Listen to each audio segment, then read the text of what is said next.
Hello everyone, welcome back to the Geek Blend. I'm Jeff, and welcome back to another Mandalorian review. This is Season 2, Episode 4, Chapter 12, The Siege. Just finished the episode, but after I did, I went and kind of looked up some characters and looked up some information because I wanted to make sure I got a few things right before starting the review. So let's get into it really quickly. We start off the episode with Mandalorian and the child in the cockpit of the Razor Crest, and he's talking to the child about some wires. For a second before they show the scene, I'm like, why is he talking about wires and the child? Look, what are you doing? Before we get into a little bit further into the review, I want to let you guys know there will be spoilers for this episode. So if you do not want to be spoiled for the episode, go watch it and then come back and watch this review, because I will be going throughout the entire plot and spoiling every detail of the show. So now that you've watched the show and come back, let's get back to what we were talking about here. We see the Mandalorian go back into the cargo hold and looks down this little corridor inside of a wiring compartment. And the child is like plugging in wires for him.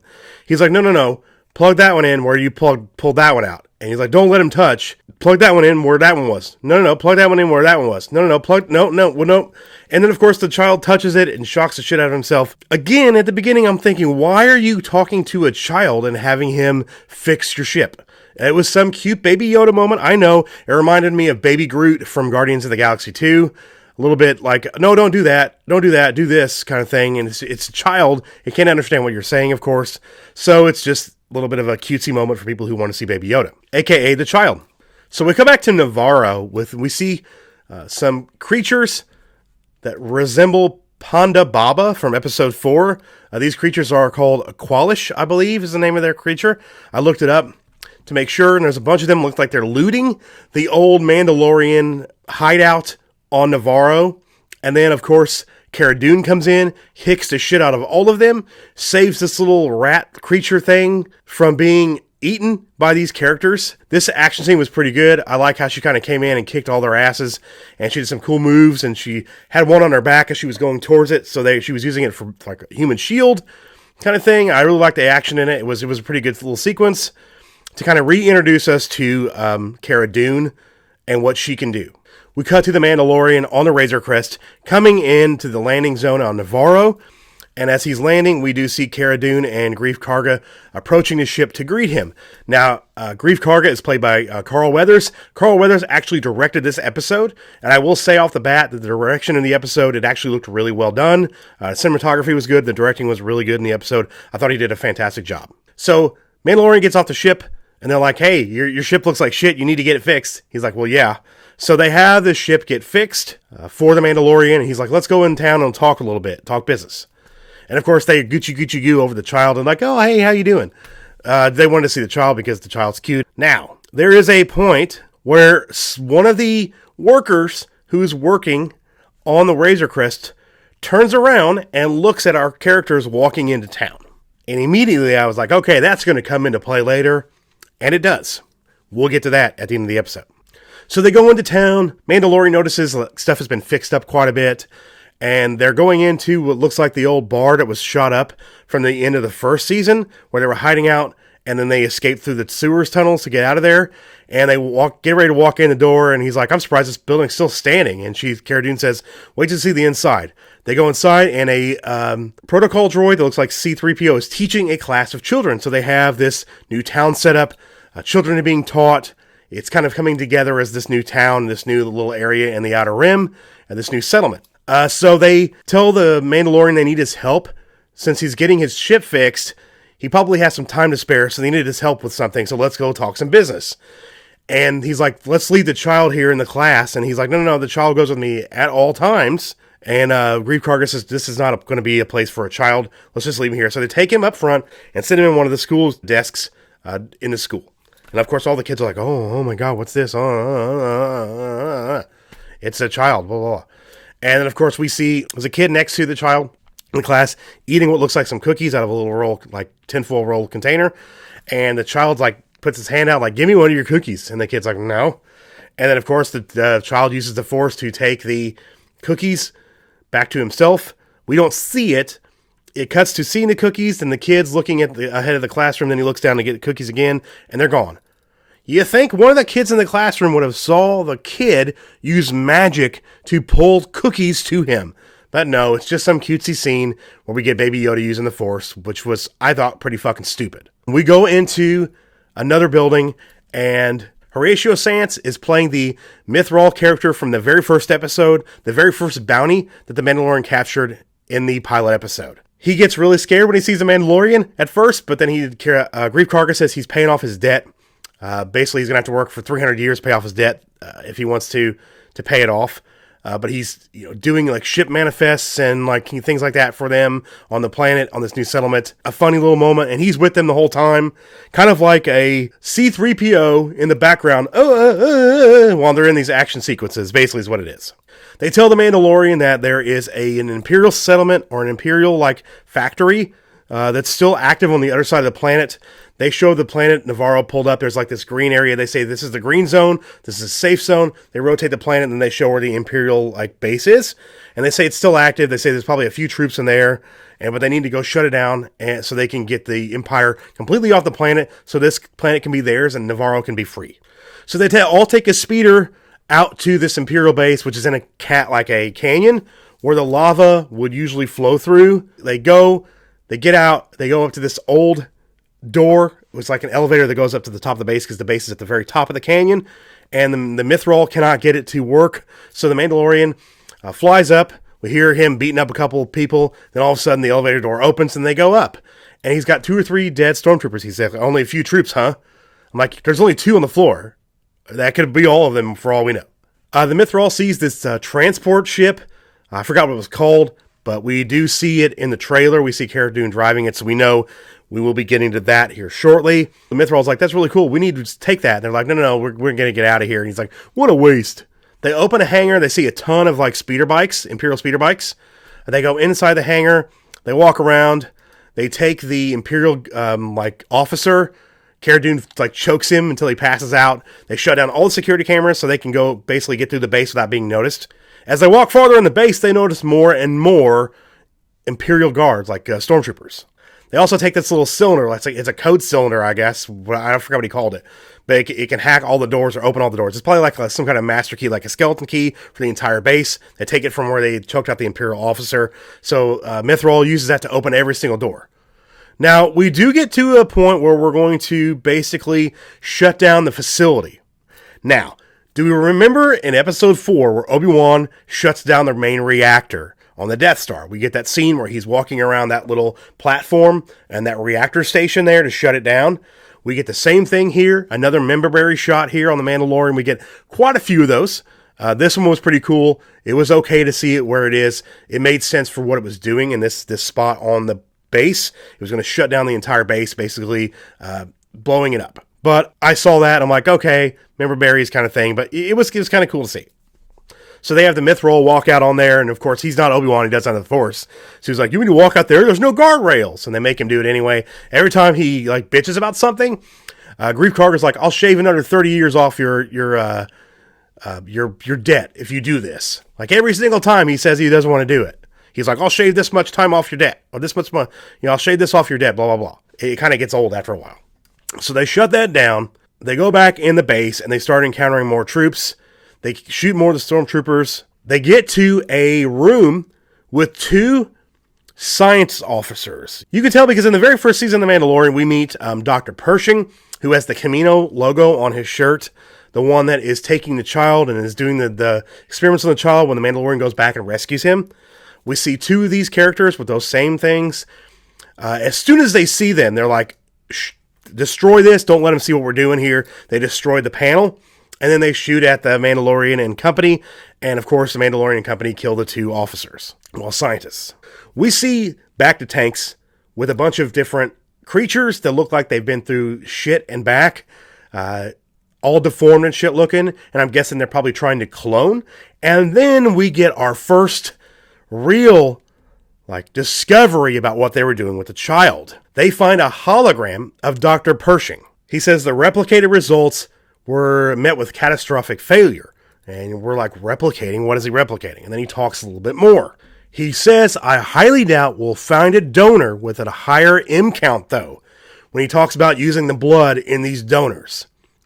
We know exactly what he says when he says M count. He's talking about midi-chlorian count. So we're starting to get a sense that they were trying to use the child's blood to create Force users, or use it to enhance beings with a higher midi-chlorian count, maybe trying to up their midi-chlorian count with the blood from the child. He says they've exhausted all of the blood that they had from the donor, the child, and to stop all experiments because he knows that the host will basically reject it, just like the past experiments have. He says that the experiments are to continue as requested. They would need more access to the donor and the donor's blood. He ends the transmission by saying, "I will not disappoint you again, Moff Gideon." And the Mandalorian says this is an old transmission because Moff Gideon is dead. At the end of the first season, he crashed a TIE fighter. They left. He did not see Moff Gideon get out of the TIE fighter with the Darksaber, so he assumed that Moff Gideon was dead. They tell him that this recording is only 3 days old. That means if Moff Gideon is alive, they are still after the child. The Mandalorian says, "I need to go get the child right now." And they're like, go after him. So he takes off because he's like, use your jetpack, you can get there much quicker. So he takes off towards the town to go after the child because we know Moff Gideon is still alive and they're looking for the child now. So Cara Dune, Greef Karga, and the Mythrol, they fight their way out of the base, and Cara Dune takes that transport.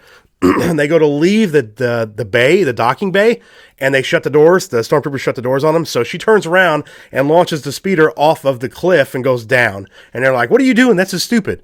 But then they get down in the canyon, and scout troopers get on speeder bikes, chase them. Greef Karga gets in the back and mans the guns, like, in the Millennium Falcon we saw the manning the guns, and any other ships in the galaxy have gunner positions in them. So this giant speeder, this massive tank kind of speeder, has a gun mount on the back of it. So he uses it to take off some of the scout troopers, but a couple of them get in front of the ship. Cara Dune smashes one against the rocks. One gets on top of it and goes to throw a detonator inside of the speeder. But Greef Karga picks it up on his scanner when he's using it, the gunning position in the back, and shoots the scout trooper off of the thing, blowing him way off there so that they escape without getting blown up. But then we see back at the base that they were just left, the Imperial base, it's starting to explode, starting to blow up. 4 TIE fighters take off and chase after them. They take one out, but then they get out of the canyon into the open space, and the TIE fighters are basically going to take them out. But then the Razor Crest flies in and shoots them all and takes them out. Now, that was a really good action sequence. The whole sequence of them in the canyon with the scout troopers on the speeder bikes, and then the TIE fighters coming for them, the Greef Karga in the gunner position, and Cara Dune ramming them against the side of the canyon as well. Mythrol in the seat, like this is crazy, he's, like I said, he is the C-3PO of this episode. Like he's not meant to be in battle, but he's there. So he's kind of like a comic relief. It works here and there, but most of the time it does not. His character's kind of annoying. I do like Horatio Sanz, the actor who plays him. He's an old Saturday Night Live alum. He's a great comedian. I thought he did a good job for what he was given in this episode, but he was kind of annoying after a while. But the action sequences in the show are done really, really well. At the very end of the episode, of course, Mandalorian does not come back down and land the Razor Crest. It is now fixed, of course, but we don't know how long it took them to get to that Imperial base and how much time actually passed in real time. So they were probably gone for a day or two, I'm guessing, because they showed in the beginning that on the planet, like when they had the scan of Navarro, they were talking about the green zone, the safe zone, and they flipped it around. The Imperial base is on the other side of the planet, on the south end of that planet. So it probably took them a while to get there and to get back. So it took a little bit of time, so I guess that's why the Razor Crest is already fixed, but it was a little bit fast. Basically, the Mandalorian says, I'm not coming back down. I got to get the child. I got to get some stuff taken care of, and we got to get on our way. Yeah, Greef Karga's like, "Can I at least buy you a drink?"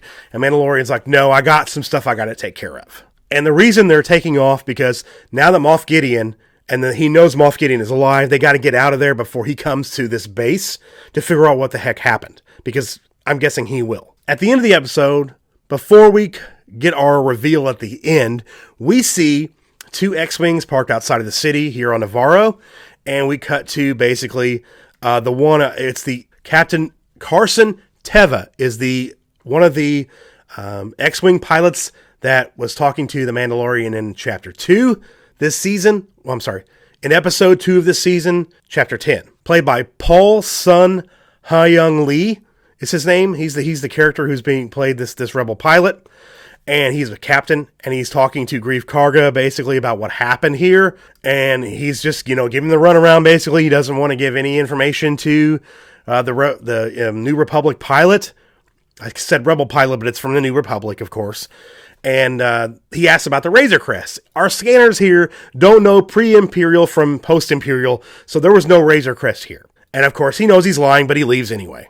He's like, if you think of anything else, please let us know. Of course, Ray Karga's like, sure will.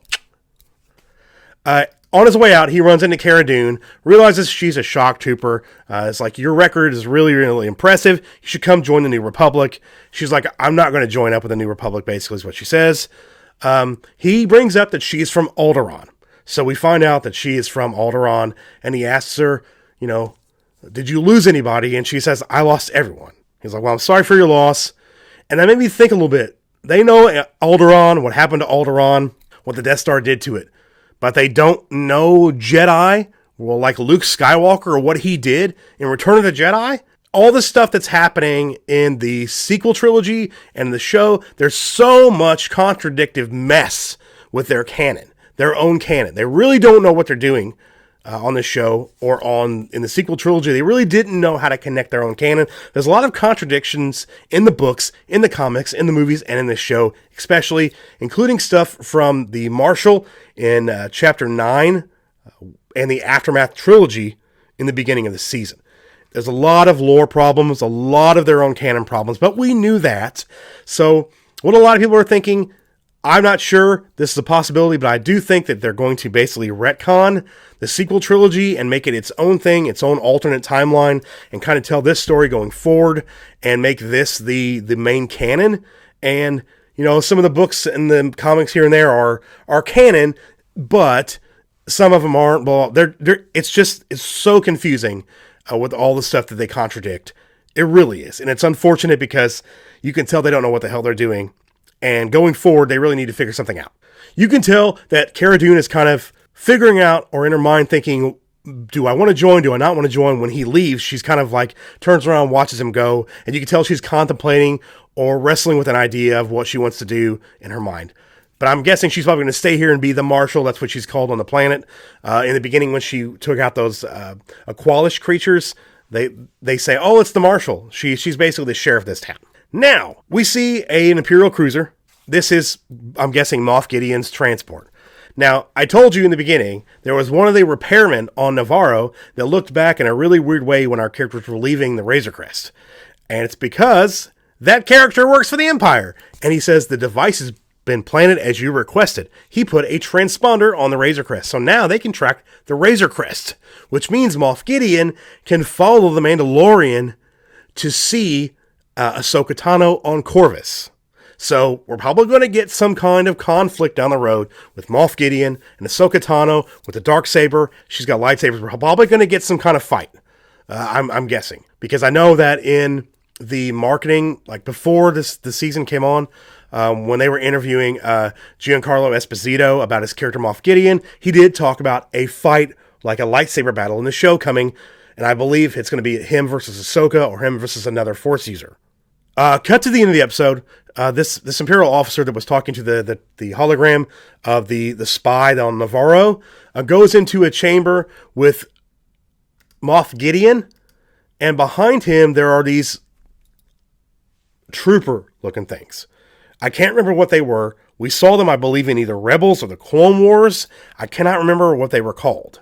I can't find any reference to these soldiers, these Imperial-looking like soldiers that are behind Moff Gideon at the end of the episode on the ship. So if I do, I will talk about it in another review and bring it up before and be like, hey, in the previous review, I couldn't remember, but this is what they are. There's a moment in the beginning on the ship when the Mandalorian and the child are sitting there eating soup. And we see the Mandalorian slightly lift up his helmet. You can see his chin. I don't think that was Pedro Pascal. I think that was a stunt double. Because why would they need him to lift up his helmet and see his chin? It did not look like his chin. When I've seen on Twitter people comparing images, I believe it was a stunt double, most likely. Overall, I did enjoy the episode. It was pretty decent. Some great action sequences. Are pretty well done. The biggest problem I have with this episode is the fact that he leaves the child again.